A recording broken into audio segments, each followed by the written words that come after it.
des chercheurs de l'université du Sussex, et ne rigolez pas quand je dis le mot Sussex, c'est pas marrant, il n'y a rien de marrant avec le mot Sussex. Sussex.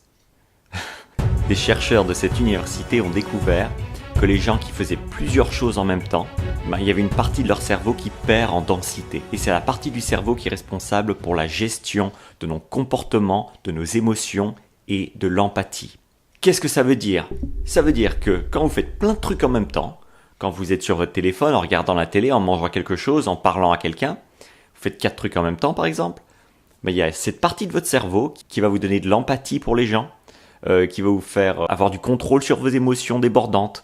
Cette partie-là va s'affaiblir, elle va s'affaiblir, elle va s'affaiblir, elle va s'affaiblir, jusqu'au moment où on se retrouve avec une partie du cerveau qui est bien plus faible qu'elle ne l'était de manière originelle, simplement parce que c'est ce nouveau monde dans lequel on vit, dans lequel on fait plein de trucs en même temps, on le comprend mal. Donc la question, elle est là.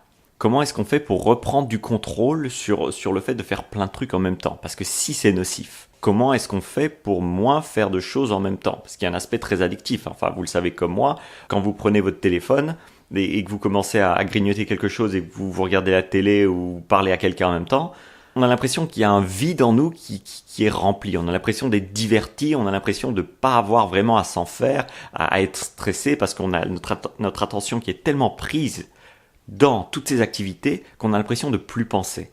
Mais, comme on vient de le voir, c'est dangereux pour une partie de notre cerveau.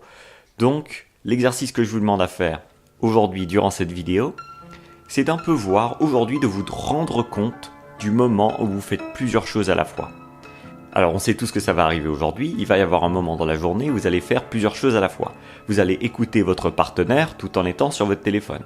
Ou alors vous allez suivre un show Netflix tout en regardant votre timeline sur Facebook. Je vous pose la question, est-ce que vous arrivez à vous rendre compte, quand vous faites ça aujourd'hui, un petit peu de l'agitation qui se passe à l'intérieur de vous ? Et c'est tout ce que je vous demande aujourd'hui.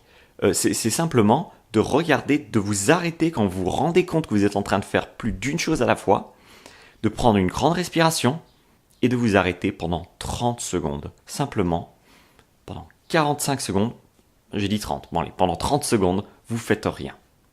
Vous concentrez sur votre main, d'accord ? Peu importe laquelle. Moi j'ai pris la main gauche ici. Vous concentrez sur votre main pendant 30 secondes et vous concentrez sur le pouce par exemple. C'est votre pouce, bonjour pouce, d'accord ? Ensuite votre index. Bonjour index, il nous rend plein de service.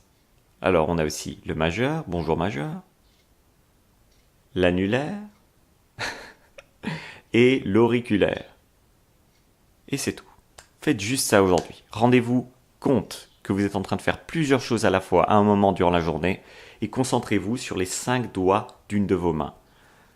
D'accord ? C'est tout. C'est un exercice que je fais régulièrement pour me réveiller, sortir un petit peu de ce mode automatique où je fais plein de trucs en même temps. Et je sais très bien que ça endommage mon cortex singulaire antérieur. C'est dommage, le cortex singulaire antérieur, c'est important. Enfin, c'est une partie du cerveau. C'est tout pour cette vidéo. J'espère que vous allez faire cet exercice. Faites-le pour moi. Si vous ne le faites pas pour vous, faites-le pour moi. Moi, ça me ferait plaisir que vous le fassiez. C'est tout pour cette vidéo. C'était Thierry Markovitch. On se voit demain pour une autre vidéo. Prenez soin de vous.